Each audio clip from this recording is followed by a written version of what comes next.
할렐루야, 반갑습니다. 잘들 지내셨습니까? 좌우로 이렇게 인사해 봅시다. 반가워요. 옆에 저 말고 옆에 있는 지체들과 인사해 보시겠습니다.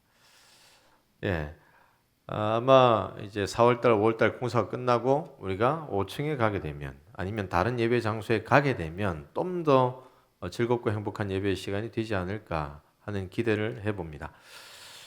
오늘 주신 본문을 가지고 우리에게 맡기신 선한 일이라는 제목으로 하나님 말씀 전하겠습니다. 사도 바울은 지난주에 우리가 함께 보았던 말씀 10절에서 이렇게 외쳤죠. 제가 읽어드리겠습니다. 우리는 그가 만드신 바라 그리스도 예수 안에 선한 일을 위하여 지으심을 받은 자니 이 일은 하나님이 전에 예비하사 우리로 그 가운데서 행하게 하려 하심이니라. 여러분 지난주에 말씀 기억하십니까? 우리 한 사람 한 사람이 어떤 모습으로 구원을 받았는지, 그 은혜가 무엇인지, 그리고 그것을 가지고 무엇을 위해 살아가야 할지 우리는 지난주 이 말씀을 통하여서 배웠습니다. 이 말씀은 우리 개인이 어떤 은혜 가운데 세워졌고 개인이 무엇을 위해 살아가야 하는지를 보여주는 말씀이죠. 그리고 오늘 우리가 읽은 말씀은 이러한 개인이 모인 공동체가 어떠한 선한 일을 맡아야 하는지, 어디에 헌신해야 하는지 사도 바울이 권면하고 있는 내용입니다. 사도 바울은 우리가 선한 일을 위하여 지음을 받았음을 말함과 동시에 우리가 어떠한 선한 일에 동참해야 하며 어떤 곳에 열심을 다해야 하는지 가르치기 위해서 먼저 우리의 과거가 어떠해야 하는지 또 어떠한 상태에 머물러 있었는지를 언급하고 있습니다. 사도 바울이 외치는 1차적인 대상은 에베소 교회 성도들이지만 또 이방인들로서 구원받은 사람들이지만 오늘날 우리에게도 이 말씀은 우리가 무엇에 집중해야 하는지 우리가 어떤 현실에 있었다가 구원받았는지 깨닫게 하시는 말씀입니다. 여러분 우리 과거를 한번 생각해 보십시다. 우리의 과거는 어떠했나요? 오늘 본문 11절에서는 우리의 과거가 이러했다고 말씀하고 있습니다. 성경을 보면서 11절 함께 한번 읽어보겠습니다. 시작. 그러므로 생각하라. 너희는 그때의 육체로는 이방인이요 손으로 육체에 행한 할례를 받은 무리라 칭하는 자들로부터 할례를 받지 않은 무리라 칭함을 받는 자들이라. 여러분 여기에서 할례 받은 자는 누구를 가리킬까요? 바로 유대인들을 가리킵니다. 유대인들은 어떤 사람들입니까? 그들은 하나님의 택하신 특별한 민족입니다. 하나님께서 이 지구상에 하나님의 사랑과 하나님의 은혜와 하나님의 공의를 어떻게 나타내 보이실까? 이 샘플로 선택한 민족이 바로 이스라엘 백성들입니다. 그 선택이 참 특별한 것이지요. 하나님께서는 이 세상에서 유일하게 유대인인 그들과만 언약을 맺으셨습니다. 그리고 그리스도의 오심도 오직 이 언약 아래에 있던 유대인들과 그 후손들을 통하여서 허락된 것입니다. 다른 민족이 아니라 오직 유대인을 통하여서 언약을 완성하셨습니다. 얼마나 특별합니까? 그런데 이러한 특별함을 가지고 있는 유대인들과 이방인을 한번 비교하면 어떨까요? 이방인들에게는 아무런 특별함이 없습니다. 지난번에 유대인과 이방인을 모태신앙처럼 믿음의 뿌리를 가진 사람들과 믿지 않던 삶을 살아가다가 외인으로 살아가다가 구원받은 사람 이 둘로 표현을 했는데 이 두 부류의 삶은 너무나도 다르죠. 어느 정도로 다름이 있습니까? 12절을 보면 이방인들을 향하여서 이렇게 말씀하고 있습니다. 이 말씀은 우리의 과거에 대한 것이기도 합니다. 어떤 말씀입니까? 그리스도 밖에 있었다. 이스라엘 나라 밖의 사람들이다. 약속의 언약들에 대해서는 무슨 사람들이라고요? 외인이다. 심지어 이 세상에서 소망이 있다 없다? 없습니다. 하나님도 없는 사람들입니다. 이것을 단편적으로 그리스도 안에서 신앙의 명맥을 유지해 오던 그 가문의 사람과 그렇지 않는 사람의 비교입니다. 그런데 우리와 이러한 믿음을 가지며 살아가는 우리와 유대인들과 비교를 하면 그 비교 또한 유대인들은 엄청난 특별함 가운데 있고 우리는 아무런 특별함이 없는 과거를 가진 사람으로 생각할 수 있습니다. 특별히 현재 우리가 믿음이라는 관점으로 사람을 보면 어떤 차이를 알 수 있습니까? 우리는 분명한 차이를 느낄 수 있습니다. 나와 오랜 시간 함께 시간을 보내었던 친구이지만 혹은 남자친구이고 여자친구이지만 믿음이라는 관점으로 다가가서 권면을 하고 이야기를 나누면 분명 너무 다르다 하는 것을 발견하게 됩니다.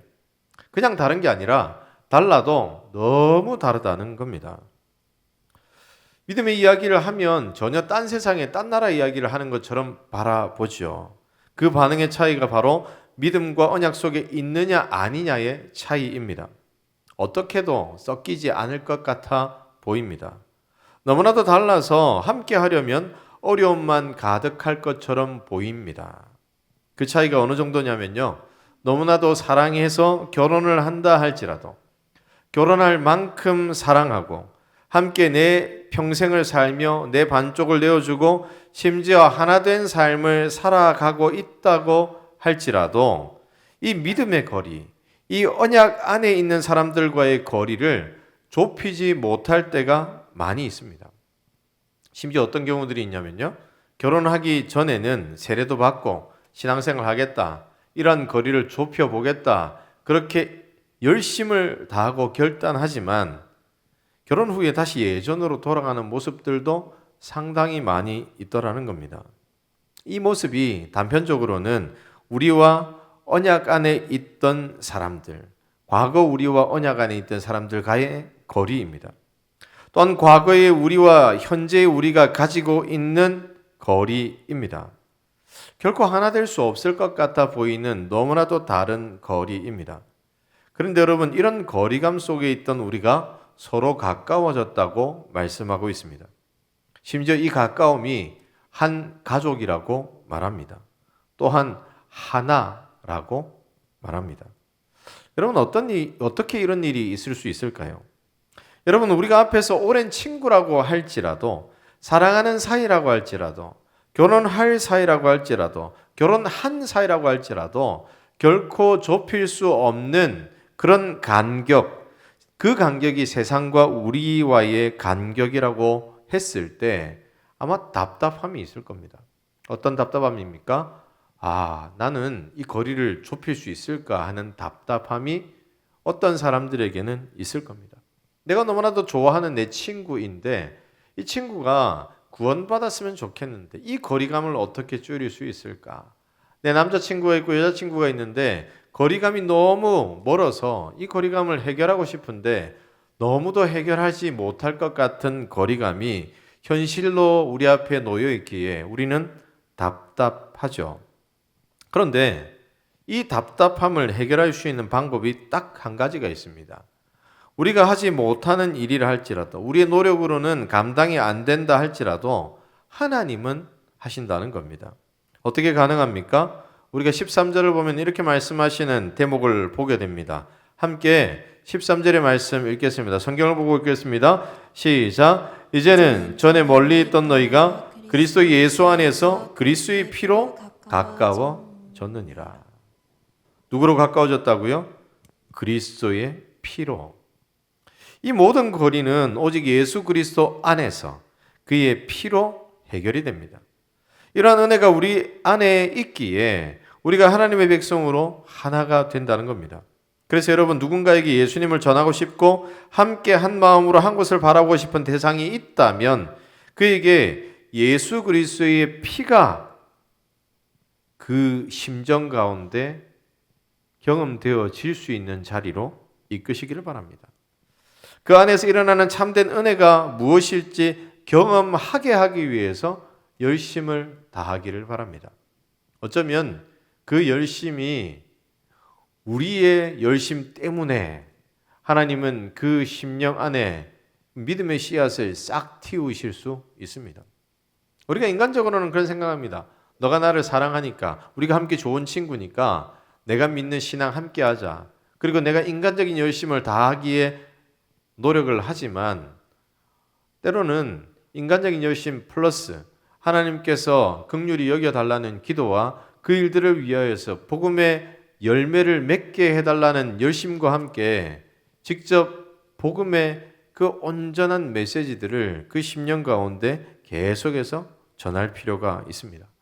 그때 우리는 기대하지 않았지만 그 복음이 그 심령 안에서 역사하는 능력을 하나님이 이러한 능력으로 일하시고 계시군 하는 것을 깨닫게 될 때가 일어난다는 것입니다.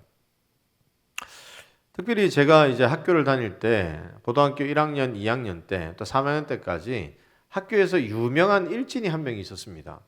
그 일진 친구, 저하고는 이제 안면만 튼 사이인데 저도 일진은 아니고요. 2분의 1진 정도 됐는데 그렇게 학교에서 안면을 트고 함께 즐겁게 지냈던 친구가 하나 있었습니다. 그런데 대학 2학년 때인가요? 저희 교회에서 교사 강습회를 하는데 그 친구가 교사로 왔더라고요. 뭐지? 얘는 왜 교사로 왔지? 그래서 가서 물어봤습니다. 너 왜 여기 있냐? 그랬더니 이 친구가 인생 다 그런 거 아니겠냐고, 여자친구 때문에 교회를 억지로 가게 됐는데 결국 내가 교사까지 하고 있다고. 그 친구에게는 큰 상처가 있었거든요. 아버지에 대한 상처가 있었어요. 그래서 아버지 때문에 엇나가기도 했고 아버지에 대한 복수심이 컸기에 그 인생이 결코 교회와는 가까워지지 않을 것 같아 보였습니다. 그런데 웬걸요? 그렇게 되더라는 겁니다. 우리는 할 수 없지만 하나님께서 하시는 놀라운 일이 아니겠습니까? 우리는 할 수 없지만 예수 그리스도의 피는 그 모든 넓은 간격을 메우는 힘과 능력이 됨을 믿으시기를 바랍니다. 그렇다면 여러분, 이러한 은혜로 우리를 하나로 묶으신 하나님께서 그렇게 묶으신 공동체 가운데 맡기시는 선한 일이 무엇일까요? 오늘 이 시간 그 선한 일을 두 가지로 생각해 보기를 원합니다. 첫 번째는 우리가 화평하는 겁니다. 하나님께서 우리에게 공동체로 부르시고 그 공동체 안에서 맡기신 가장 중요하다 싶은 것, 첫 번째로 화평이라고 말씀합니다. 물론 다른 것도 중요한 것들이 많죠. 그런데 에베소서에서는 교회가 어떤 모습인지를 사도 바울은 권면하고 있습니다. 그 권면을 따라서 하나님께서 교회 공동체로 모으신 그 중요한 이유가 화평하게 하기 위해서라는 겁니다. 14절과 15절을 보면 이렇게 말씀하고 있습니다. 함께 14절과 15절 한 목소리로 읽겠습니다. 시작. 그는 우리의 화평이신지라 둘로 하나를 만드사 원수된 것 곧 중간에 막힌 담을 자기 육체로 하시고 법조문으로 된 계명의 율법을 폐하셨으니 이는 이 둘로 자기 안에서 한 세 사람을 지어 화평하게 하시고. 우리의 과거는 서로 원수 사이였습니다. 누구와 누구의 사이인가요? 바로 우리와 우리 이전에 예수님을 믿지 않던 사람들과의 관계를 말하라 하면 원수 사이였습니다. 아마 원수 사이라 표현하면 에이 너무한 것 아니냐, 서로 갈 길이 다른 것뿐이지 원수까지는 아니다 이야기하지만 실제로 유대인들과 이방인들은 거의 원수 사이였습니다. 우리도 믿음에 관해서 믿지 않는 사람들과 이야기를 나누다 보면 그 이야기가 진전이 되지 않고 싸움으로 연결되어지는 경우가 있죠. 그리고 그 싸움 때문에 사이가 멀어지는 것이 보입니다. 다른 말로 하면 원수 사이가 쉽게 되기도 하는 사이라는 겁니다. 우리가 성경을 보면 예수님이 사역하셨던 당시 유대인과 이방인들은 서로 어떠한 연결고리도 없는 관계였습니다. 특별히 유대인들에게 이방인들이 원수일 수밖에 없는 이유들이 있습니다. 왜냐하면 유대인들은 당시 로마의 지배를 받고 있었기 때문입니다. 그리고 로마인들이 많은 유대인들을 괴롭게 하는 사람들이었기에 그들의 인식 가운데 로마인은 원수였습니다. 과거 일제시대에 일본인들을 향하는 한국인의 마음들과 동일할 겁니다. 이러한 마음이 언약과 은혜 아래 있는 사람과 그렇지 않는 사람과의 차이입니다. 그런데 예수님께서 이 둘을 하나로 만드셨다고 말씀합니다. 심지어 예수님이 중간에서 자신의 육체를 사용하셔서 이 담을 허셨다라고 말씀합니다. 15절을 보면 이렇게 말씀하고 있죠. 법조문으로 된 계명의 율법을 폐하셨다. 우리 자칫 잘못하면 이 구절을 잘못 오해할 수 있는데요. 예수님께서 오신 후에 율법은 우리에게 의미가 없다 이런 말을 하고 있는 게 아닙니다. 이 말씀 속에서 율법의 폐하심은 다른 의미입니다. 예수님께서 십자가에 못 박히시고 다시 부활하심으로 율법이 의미가 없다가 아니라 오늘 이 율법의 계명은 우리와 언약 백성들 간의 관계를 규정 짓는 겁니다. 앞에서 말한 할례자와 할례 없는 자의 구분선이 무엇으로 되나요? 바로 율법이죠. 율법 때문에 이스라엘 백성들은 할례를 받습니다.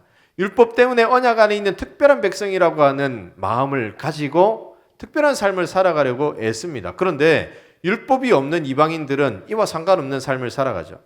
그래서 율법이 있는 유대인들은 계속해서 우리에게는 율법이 있고 언약이 있고 우리가 특별하다라고 이야기를 하거든요.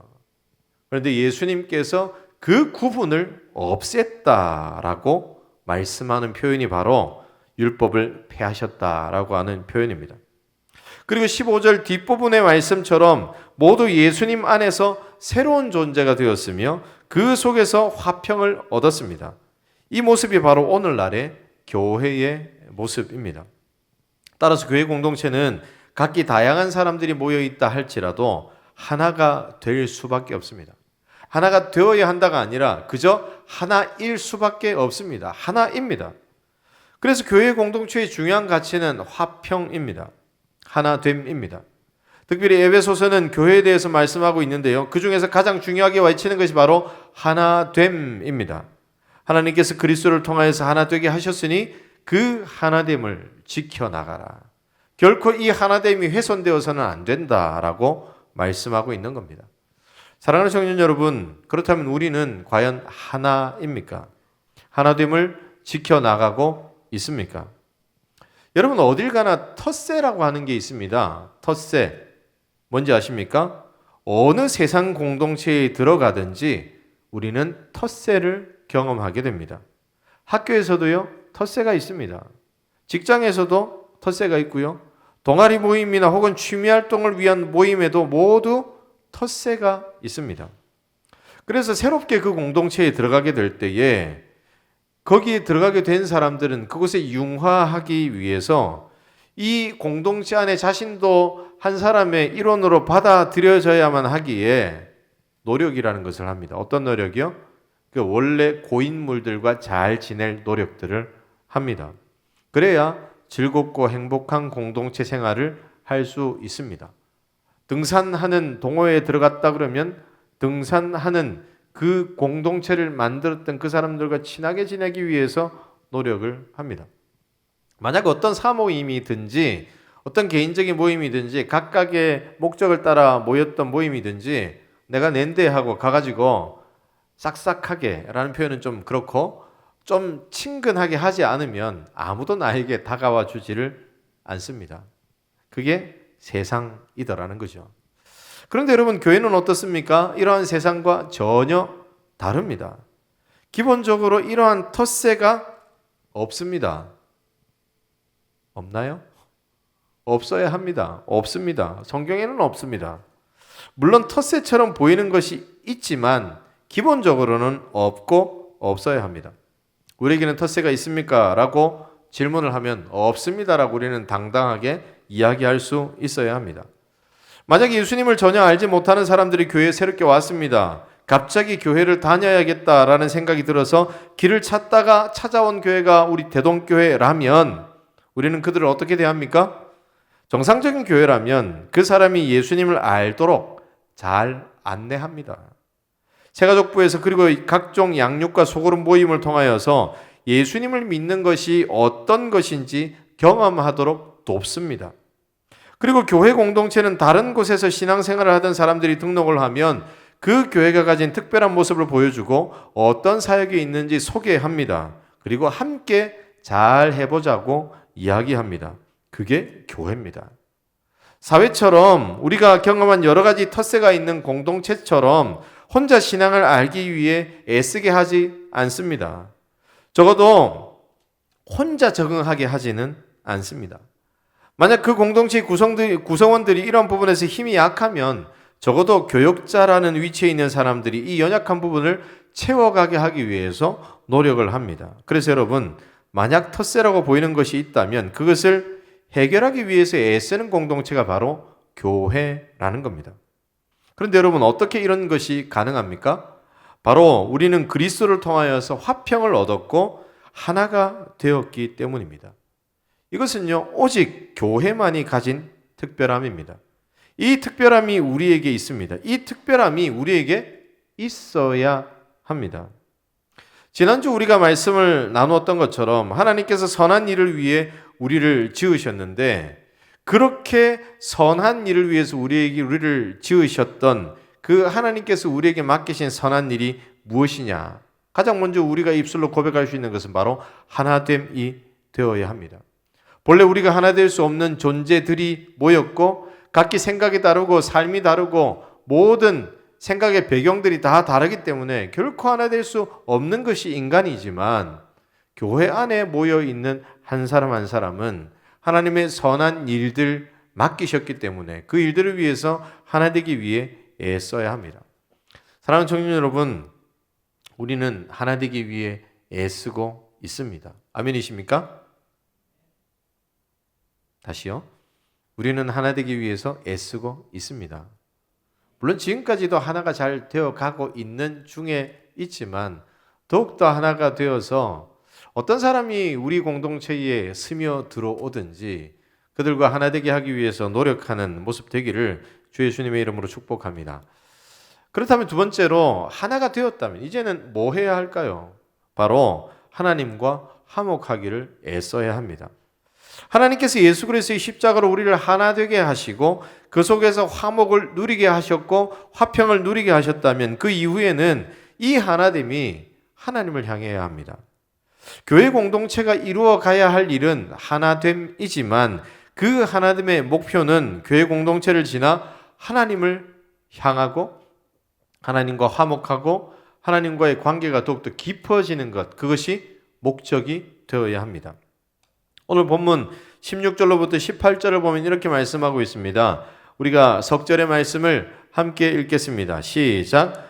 또 십자가로 이 둘을 한 몸으로 하나님과 화목하게 하려 하심이라. 원수된 것을 십자가로 소멸하시고 또 오셔서 먼데 있는 너희에게 평안을 전하시고 가까운 데 있는 자들에게 평안을 정하셨으니 이는 그로 말미암아 우리 둘이 한 성령 안에서 아버지께 나아감을 얻게 하려 하심이라. 여러분 16절에서 뭐라고 말씀하고 있습니까? 이 둘을 한 몸으로 하나님과 화목하게 하려 하심이라. 화평을 이루는 성도들이 하나 되었을 때 그 하나 된 한 몸으로 하나님과 화목하게 하고자 노력해야 한다. 이렇게 말씀하고 있습니다. 그리고 17절과 18절에서도 먼데 있는 너에게 평안을 전하고 또 가까운 데 있는 자들에게 평안을 전하는 목적을 무엇이라고 말씀하고 있습니까? 우리 둘이 교회 공동체 안에서 모인 우리들이 한 성령 안에서 아버지께 나아감을 얻게 하려 하심이라. 뭐라고 말씀하고 있습니까? 이 말들을 종합하면 어떤 뜻입니까? 우리의 화나됨은 공동체를 통하여서 누리는 은혜와 평화와 기쁨은 하나님을 향해야 한다는 겁니다. 결국 이 속에서 누리는 모든 은혜는 하나님과의 온전한 관계를 위해서 하나님을 더욱더 깊이 누리게 하는 그 목표를 향해야 한다는 겁니다. 세상의 교회를 볼 때에 주로 하는 오해가 있습니다. 그것은 바로 교회가 하나의 복지단체쯤 된다라고 생각하는 겁니다. 그래서 이제 가끔씩 교육자실에서 업무를 감당하고 있으면 도움을 달라고 찾아오는 사람들이 종종 있습니다. 그들은 교회가 사람을 돕는 곳이라고 생각을 합니다. 물론 교회가 연약한 사람들을 도와야 합니다. 이렇게 찾아오는 사람들에게 조금의 도움을 줄 수도 있습니다. 그리고 또 어떤 사람들은 교회가 사회 문제에 뛰어들어야 한다라고 생각하는 사람들도 있습니다. 그래서요, 억압받는 사람들의 어려움을 돌아봐 주어야 한다. 또한 그들을 위해 활동해야 한다. 이렇게 주장하는 사람들도 있습니다. 그래서 그들은 민중신학이라고 하는 이름을 걸고 해방신학이라고 하는 이름을 걸고 교회가 이런 일을 감당하지 않으면 누가 감당하나라고 반문하기도 합니다. 그런데 여러분, 우리가 그리스도인으로서 세상에서 이런 소리를 낼 수 있고 저런 소리를 낼 수 있고 외면해서는 안 되는 지점들도 분명히 있지만, 그러나 분명한 것은 교회가 이러한 일을 하는 것이 중심 사역은 아니라는 겁니다. 오늘 말씀을 통해 본다면 교회의 가장 중요한 사역이 무엇이라고 말씀하고 있습니까? 바로 하나님 앞으로 나아가게 하는 것. 이것이 교회의 가장 중요한 사역이라는 겁니다. 하나님과의 화목을 누리고 하나님과의 더 깊은 관계 안에서 내가 자라나서 더 큰 은혜를 경험하게 하는 것, 이것이 바로 교회가 가지고 있는 중요한 목적이라는 겁니다. 이것은 우리가 교회로서 가장 중요하게 생각하는 것이 무엇인지를 생각하면 잘 알 수 있습니다. 여러분, 교회에서 가장 중요하게 생각하는 것이 무엇이라고 알고 있습니까? 많은 것이 있겠지만 바로 예배가 교회의 가장 중요한 중심입니다. 다른 시간들은 줄일 수 있어도 또한 어떤 경우에는 건너뛸 수도 있습니다. 그런데 예배는요, 결코 줄이거나 어떤 경우에라도 쉽사리 건너뛸 수가 없습니다. 어떤 형태로든 온전하게 드리려고 노력해야 하는 것이 바로 예배입니다. 우리가 지난 코로나를 지나면서 유튜브를 통하여서 각 가정에서 온라인으로 예배를 드리기도 했습니다. 그때 세상 사람들이 하는 이야기들이 있었습니다. 이렇게까지 해야 하는가라고 하는 이야기였습니다. 부산에서 한 교회는요, 제 후배가 그 교회의 청년부 목사님 사모로 있었는데 그 목사님이 앞에서 이렇게 찬양 인도를 열심히 했습니다. 3부 예배 때 온 것 같아요. 막 찬양 인도를 하는데 밑에 댓글들이 막 달렸습니다. 거기 한 1,500명, 2,000명 정도 되는 교회인데 댓글로 이런 댓글이 있는 거예요. 이게 유튜브의 댓글이 아니고 이거를 그 페이스북에다가 이 사모가 올렸는데 그 밑에다가 좀 이런 댓글이 있는 겁니다.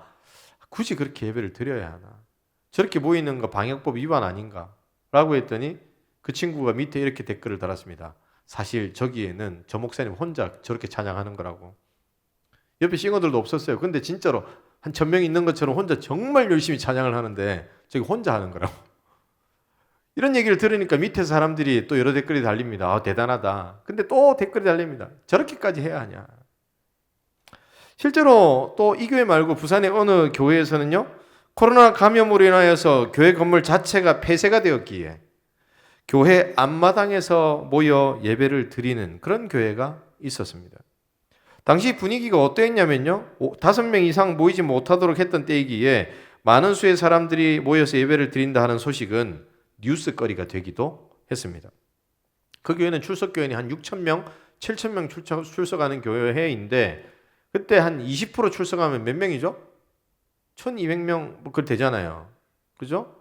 근데 그 많은 숫자가 움직이는 것에 대해서 구청에서도 예의주시하고 있었고 결국 그 건물 전체가 폐쇄가 될 때에 차선책으로 마련한 것이 넓은 앞마당에서 야외에서 예배를 드리는 것이었거든요. 여러분, 앞마당에서 예배를 드리는 거 괜찮지 않습니까? 그런데 또 언론들이 이렇게 저렇게 말합니다. 굳이 이렇게까지 해야 하나? 굳이 이렇게까지 해야 하나? 뉴스를 보면서 많은 사람들이 댓글을 담기다. 꼭 저렇게까지 하면서 교회를 욕보여야 하는가? 여러분 어떻게 생각합니까? 저렇게까지 해서 예배를 드려야 할까요? 만약 교회의 주된 사역이 예배가 아니라면 잠시 셧다운할 수도 있습니다. 그리고 주된 사역이 복지라고 한다면 많은 사람들이 코로나 가운데 어려움을 겪고 있을 때에 그 사람들을 돌보는 일들로 대신할 수 있을 것 같습니다. 그리고 민중신학과 해방신학을 외치는 것이 주된 사역이라면 모든 것을 다른 사람들을 위해서 내려놓을 수 있습니다. 사람을 위한 것이니 사람을 위해서 그렇게 할 수 있겠죠. 그러나 여러분, 교회의 주된 사역이 무엇입니까? 바로 하나님 앞에 나아가게 하는 겁니다. 이전보다 좀 더 괜찮은 그리스도인이 되게 하는 겁니다. 하나님께 살아가신 은혜의 말씀을 더욱더 잘 배우고 익히고 그 안에서 참된 기쁨을 경험하게 하는 것이 바로 교회의 사명입니다.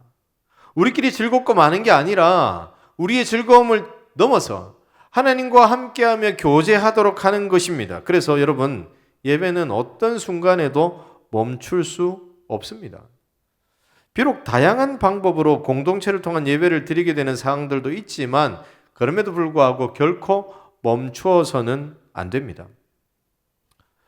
그리고 우리는 예배를 위해서 다양한 열심을 다해 준비합니다. 찬양팀은 찬양으로 열심히 예배를 준비합니다. 매주일 찬양을 하기 위해서 미리 선포될 말씀이 무엇인지 알고 기도하며 한 곡 한 곡 묵상하며 준비를 하죠. 그리고 그렇게 준비한 찬양 콘티를 찬양팀과 나누고 토요일 오후에 모여서 연습합니다. 그렇게 찬양으로 예배를 열어갑니다. 여러분, 쉽지 않습니다. 다 시간 남아서 오는 게 아닙니다. 예배를 온전히 세우려고 노력하는 열심이 있기 때문입니다. 또 기도는 어떻습니까? 기도를 준비할 때에 내가 다음 주 기도라는 사실을 딱 알게 되었을 때 주일 오후부터 마음이 참 답답해 옵니다. 기도문을 써내려가도 정리가 되지 않아서 힘겹습니다. 언제까지 기도문을 정리합니까? 되게 어른들 얘기 들어보면 올라와서 기도하기 전까지 기도문을 수정한다 하는 이야기를 듣게 되죠. 저도 똑같습니다. 말씀을 전하는 저도 말씀을 준비하여 하나님의 마음을 알게 하며 어떻게 살아가야 할지 외쳐야 하는 것이기에 또 특별히 말씀은 찬양 시간보다 길고요. 또 기도 시간보다 길기에 그 많은 분량을 준비하기 위해서 애를 쓰고 또 애씁니다. 이거 왜 하는 겁니까? 바로 예배를 통하여서 하나님을 더 깊이 알게 하기 위해서입니다.